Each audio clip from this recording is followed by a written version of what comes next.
우리가 러시아를 유럽, 중동, 아시아에 걸쳐 있는 광대한 나라로 생각하는 경우가 많지만 이 거대한 국가에는 자치공화국들 사이에 숨겨진 또 다른 면이 있습니다. 러시아에는 22개의 자치공화국이 있으며 각각은 국가 내의 주와 같아서 고유의 공식 언어와 문화 정체성을 가지고 있습니다. 안타깝게도 이러한 전통 문화들은 점차 사라지고 있습니다. 오늘 영상에서는 러시아의 숨겨진 면을 탐험하는 여정을 떠나보겠습니다. 이 나라의 대부분이 알려지지 않은 부분을 살펴보며 이 복잡한 현상의 배경을 파헤쳐 보겠습니다. 하지만 22개의 공화국을 한 번에 다루기보다는 가장 매력적인 몇 개에 집중하겠습니다. 1. 역사 러시아의 권력 집중은 2000년 3월 26일 블라디미르 푸틴이 선출되면서 시작되었습니다. 이는 연방정부 내에서 권한을 중앙 집중화하고 모든 공화국의 법률이 러시아 헌법과 일치하도록 보장하기 위한 광범위한 개혁의 시작을 의미했습니다. 푸틴은 공화국에 대한 통제를 강화하기 위해 연방지구를 만들었고 이로 인해 공화국의 자율성이 점차 상실되었습니다. 2018년 6월에는 러시아어의 지위를 다른 언어에 유리하게 축소하는 법이 통과되어 푸틴이 공화국의 문화와 언어를 완전히 없애고 러시아에 대한 완전한 통제를 목표로 하고 있다는 신호를 보냈습니다. 이러한 공화국들의 생존은 점점 불확실해지고 있습니다. 러시아의 광대한 지리적 범위는 시베리아의 초원에서부터 울창한 타이가 숲, 웅장한 카프카스 산맥에 이르기까지 다양한 기후와 경관을 포함합니다. 가장 추운 도시에서는 기온이 영하 50도까지 떨어질 수 있으며 다른 지역에서는 영하 30도까지 올라갈 수 있습니다. 인구는 1억 4천만 명에 달하며 인구 밀도는 모스크바와 상트페테르부르크와 같은 도시 지역에서 가장 높습니다. 시간이 지남에 따라 인구는 감소하는 추세입니다. 흥미롭게도 러시아에 뿌리는 슬라브 부족들이 모여 9세기경 강력한 국가인 키예프 루스, 키아이벤너스를 형성한 데서 시작됩니다. 이 부족들은 비잔틴 제국으로부터 배우며 정교회를 받아들여 문화적, 종교적 성장을 이루었습니다. 10번째 세기에는 러시아가 징기스칸의 금나라에 의해 침략당했습니다. 이 어려운 시기는 몽골의 억압과 착취를 경험했지만 러시아는 저항하며 점차 회복했습니다. 시간이 흐르면서 러시아는 독립을 되찾았고 자신의 국가와 정체성을 형성하게 되었습니다. 17번째 세기에는 표트르 대제의 비전과 개혁적 리더십이 러시아를 변화시켜 현대화하고 국경을 확장하여 유럽 강국으로 자리 잡게 했습니다. 그는 상트페테르부르크라는 인상적인 도시를 세어 문화와 정치의 중심지로 만들었습니다. 러시아의 여정은 나폴레옹의 재앙적인 침략과 같은 중요한 사건들을 통해 계속되었습니다. 극심한 날씨와 광대한 영토, 그리고 초토화 전술이 프랑스 군대를 약화시켜 전략적 패배로 이어졌습니다. 그러나 19세기에는 내부 긴장이 커지면서 19와 17년 혁명과 같은 반란이 발생했습니다. 17년 혁명은 니콜라이 2세의 몰락과 블라디미르 레닌 하이 볼셰비키 정부 수립으로 이어져 소련의 시작을 알렸습니다. 레닌의 러시아에 대한 영향은 여전히 중요하며 그의 시신은 붉은 광장 근처의 영묘에 보존되어 있습니다. 레닌은 빠른 장례를 원했지만 소련은 그의 시신을 보존하기로 결정하고 매년 약 25억 원을 유지하는 데 지출했습니다. 2020년의 글로벌 위기 동안 일부 러시아 지도자들은 레닌의 시신을 팔아 재투자하자고 제안했지만 푸틴 대통령은 이를 자신의 통제하에 두기를 선호했습니다. 소련의 붕괴는 19년에 일어나며 정치적, 경제적, 민족적 긴장으로 인해 가장 큰 공산국가의 종말을 의미했습니다.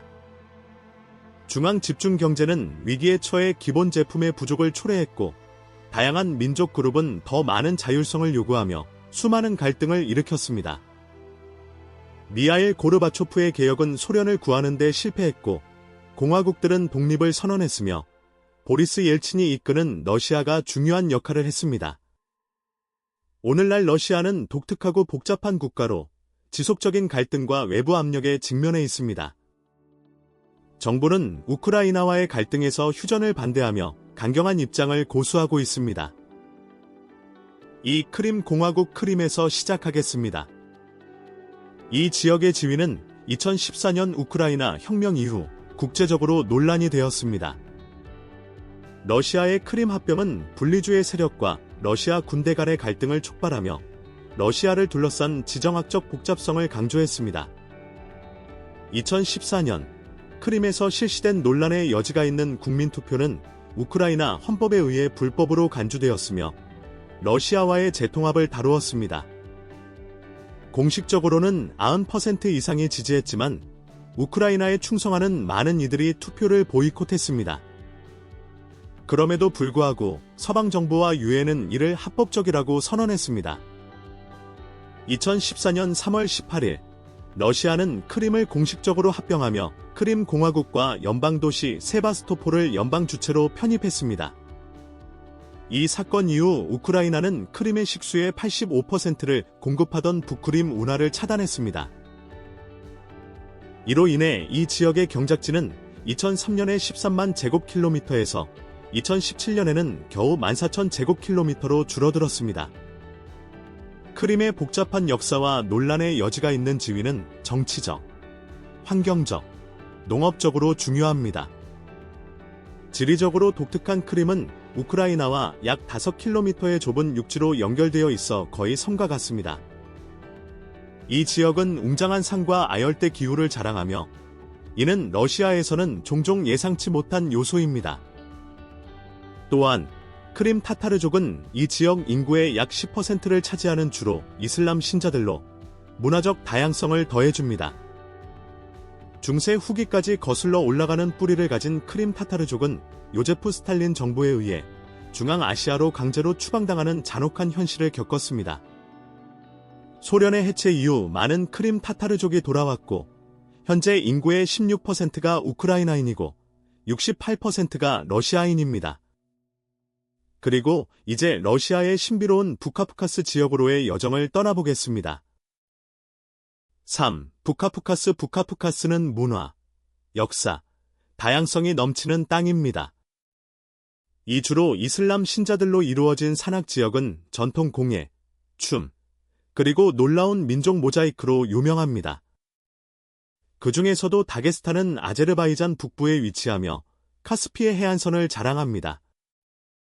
다게스탄은 30개 이상의 민족과 81개의 국적이 모여있는 생동감 넘치는 지역으로 러시아에서 가장 언어적이고 민족적으로 다양한 지역 중 하나입니다. 그럼에도 불구하고 이 지역은 주로 이슬람 신자들로 이슬람을 믿는 사람들이 83%를 차지하며 러시아의 나머지 지역에서 지배적인 정교회와는 다릅니다. 이 종교적 배경은 중동과의 근접성에 의해 형성되었습니다. 이 지역은 따뜻한 기후를 자랑하며 7월 평균 기온은 26도입니다. 다게스탄의 언어적 다양성도 매력적입니다. 러시아어가 공식 언어인 반면 아바르어, 다르기어, 쿠미거, 네즈기너, 나고와 같은 토착 언어들이 번성하고 있으며 각각은 깊은 문화적 의미를 지니고 있습니다. 이러한 언어적 풍요는 이 지역의 역사적 상호작용과 이주를 반영합니다. 서쪽으로 이동하여 흑해를 따라 위치한 또 다른 흥미로운 러시아 공화국인 잉구세니아를 만나보면 약 3,600제곱킬로미터에 이르는 작지만 비옥한 땅이 있습니다. 석유, 천연가스, 금, 은, 철, 강철 등 풍부한 자원을 가진 잉구세니아는 러시아에서 가장 가난한 지역 중 하나로 남아 있으며 연간 약 38만 원의 1인당 소득을 기록하고 있습니다. 자원부의 이스타우칸 대조는 러시아의 많은 공화국들이 직면한 복잡한 사회경제적 문제를 강조합니다. 혹시 도움이 필요하신가요? 구독 버튼을 눌러주시면 단 10초면 됩니다. 그 대가로 더 나은 콘텐츠를 계속 제공하겠다고 약속드립니다. 동의하시죠? 사시베리아 지역. 시베리아에는 극한의 기후, 풍부한 토착 문화, 그리고 풍부한 자원이 있습니다. 야쿠티아와 사하 지역은 지구에서 가장 추운 곳 중 일부로 러시아의 차가운 이미지를 구현하고 있습니다. 만약 야쿠티아가 독립국가였다면 아르헨티나와 인도 사이의 8번째로 큰 나라가 되었을 것입니다. 다양한 인구 구성에는 절반이 야쿠트족이고 거의 40%가 러시아인, 그리고 많은 소수 민족이 포함됩니다.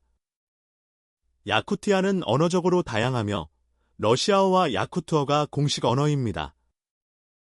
야쿠트족은 러시아 내에서 동아시아인과 비슷한 외모를 가지고 있으며 화려한 의상, 독특한 요리, 그리고 여름 축제에서 팬케이크, 말고기, 생선, 그리고 발효된 말, 우유 음료인 펜네를 즐기는 것으로 유명합니다.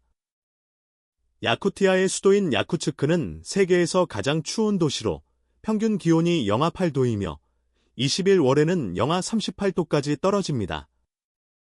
영구 동토 위에 세워진 야쿠츠크는 다이아몬드 광산으로 유명합니다. 2017년에는 야쿠티아가 기후와 축제뿐만 아니라 풍부한 다이아몬드 자원으로 주목받았습니다.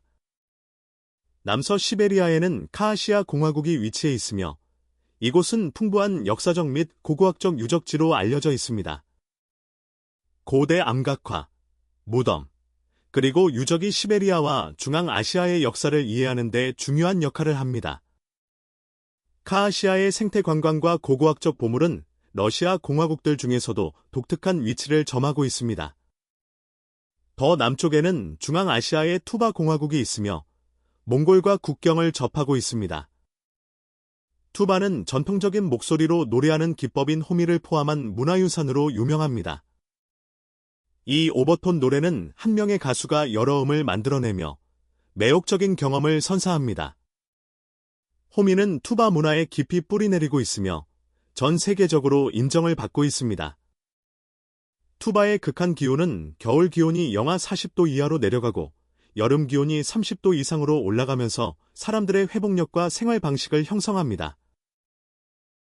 시베리아의 극한에서 러시아의 심장부로 이동하면서 다양한 경관과 문화유산은 계속해서 놀라움을 주며 이 광대한 국가의 독특한 테피스트리를 새롭게 조명합니다. 5. 러시아의 심장부는 경제적 다양성과 풍부한 문화유산의 땅입니다. 덜 알려진 지역 중 하나인 바슈코르토스탄 공화국부터 시작하겠습니다. 약 400만 명이 거주하는 바슈코르토스탄은 러시아에서 가장 인구가 많은 공화국으로 카자흐스탄 국경 근처에 위치하고 있습니다. 이곳의 숨막히는 경관은 27개의 호수, 13,000개의 강, 그리고 수많은 산들로 이루어져 있습니다. 민족 구성은 흥미롭습니다. 30%가 바시크르족, 36%가 러시아인, 25%가 타타르족, 그리고 9%가 다른 소수 민족입니다. 바슈코르토스탄의 생동감 넘치는 문화 역사는 춤, 음악, 민속 축제를 통해 빛을 발하며 수도 우파는 인구의 4분의 1을 차지하고 러시아에서 가장 큰 석유 정제소 중 일부를 보유하고 있습니다. 다음으로 마리엘 공화국과 우드무르타를 탐험하겠습니다. 마리엘의 마리족은 전통 음악, 춤, 그리고 축제로 유명하며 그들의 문화 정체성을 정의하는 고대 이교도 및 샤머니즘 관습을 보존하고 있습니다. 우드무르티아는 기계, 방산, 금속공학, 석유 탐사 분야에서 강력한 경제를 자랑하며 번창하는 농업 부문도 가지고 있습니다. 이제프스크 기계 공장에서 생산되는 소형 무기로 유명한 우드무르타의 산업 기반은 고용 및 경제적 안정성에 필수적입니다. 6. 북서부 및 우랄 북서 러시아로 이동하면 광대한 코미 공화국이 46만 제곱킬로미터에 걸쳐 펼쳐져 있습니다. 이 지역은 목재, 석유, 천연가스, 석탄과 같은 풍부한 자원으로 가득 차 있습니다. 타이만페초라 분주는 석유 및 가스 생산의 주요 지역으로 이 지역의 경제는 이러한 자원의 추출 및 가공에 의존하고 있습니다. 그러나 코미 공화국은 산업만 있는 것이 아닙니다. 그들은 코미어와 문화를 열정적으로 보존하여 유산을 생생하게 유지하고 있습니다. 이 지역의 보물은 유네스코 세계유산인 버진 코미 숲으로 유럽에서 가장 큰 원시 숲입니다. 우랄 산맥의 북부 타이가에 걸쳐있는 이 숲은 많은 식물 및 동물종, 특히 멸종 위기종의 안식처입니다. 7. 남부 러시아, 남부 유럽 러시아로 더 내려가면 칼미키아는 풍부한 역사적 배경과 독특한 문화 정체성을 자랑합니다. 유럽에서 불교가 지배하는 유일한 지역입니다. 칼미크족은 티베트 불교 전통을 따르며 엘리스타에 있는 웅장한 금색 샤카문니 사원은 유럽에서 가장 큰 불교 사원 중 하나입니다. 칼미키아의 경제는 주로 농업에 의존하며 가축 사육에 중점을 두고 있습니다. 광대한 초원 경관은 양, 소, 말 사육에 적합합니다. 이 지역은 석유 및 가스 매장량이 잠재적으로 있지만 농업이 주요 경제 분야로 남아 있습니다. 칼미키아의 가장 매력적인 측면 중 하나는 체스를 독특하게 홍보하는 것입니다. 전 대통령 키르산 일류미지노프는 2000년부터 2010년까지 재임하며 국제체스연맹 FID의 회장으로도 활동했습니다. 그의 지도 아래 엘리스타는 수많은 국제체스 대회를 유치하여 이 게임을 이 지역의 문화적 직물에 깊이 새겼습니다. 칼미키아의 초원에서 불교와 체스가 독특한 문화 정체성을 형성하는 여정을 떠나 볼가 지역의 타타르스탄의 심장부로 이동하며 다양한 전통과 조화로운 공존이 역사와 현대의 성취로 가득한 활기찬 공동체를 어떻게 만들어가는지 함께 발견해보세요. 8. 볼가 지역 타타르스탄은 카잔을 수도로 두고 있으며 이 활기찬 지역은 거의 400만 명이 거주하고 타타르족이 인구의 절반 이상을 차지합니다. 타타르스탄은 이슬람과 정교회가 평화롭게 공존하는 민족적 및 종교적 조화의 등대입니다. 문화적 및 역사적 유산이 풍부한 타타르스탄은 유네스코 세계유산인 카잔 크렘린을 자랑하며 아름다운 콜 샤리프 모스크와 성모 대성당이 있습니다. 고대 볼가르에서는 중세 볼가 불가리아 문명이 드러나며 이 지역의 역사적 깊이를 더합니다. 타타르스탄의 요리는 그 문화적 다양성을 반영하며 달콤한 케이크인 차크차크, 고기 속을 채운 삼각형 페이스트리인 에어포치막, 그리고 필라프와 같은 맛있는 요리가 특징입니다. 이러한 맛들은 이 지역의 풍부한 요리 유산을 구현합니다. 타타르스탄의 거버넌스는 러시아 내에서 자율성을 강조합니다. 이 지역은 고유의 헌법과 대통령을 가지고 있어 독특한 정치적 지위를 강조하면서도 러시아의 중요한 일부분으로 남아 있습니다. 경제적으로 타타르스탄은 국가에서 가장 높은 1인당 GDP 중 하나를 자랑하며 연방 내에서 중요한 역할을 하고 있습니다. 러시아 내의 각 공화국은 고유한 문화적, 언어적, 역사적 특성을 가지고 있으며 이 국가의 복잡한 문화적 및 민족적 풍경을 풍부하게 합니다. 이러한 공화국들은 그들의 유산을 보존하면서도 러시아의 다양한 테피스트리에 기여하고 있습니다. 오늘 영상이 마음에 드셨다면 좋아요를 눌러주시고 글로브 고 채널을 구독하는 것도 잊지 마세요. 여러분의 응원이 저희에게 큰 의미가 있습니다. 지금 화면에 나타나는 영상을 클릭해보세요. 분명히 이 콘텐츠를 좋아하실 거예요. 다음에 저희 채널에서 다루었으면 하는 나라를 댓글로 남겨주세요. 시청해주셔서 정말 감사합니다. 다음 영상에서 뵙겠습니다.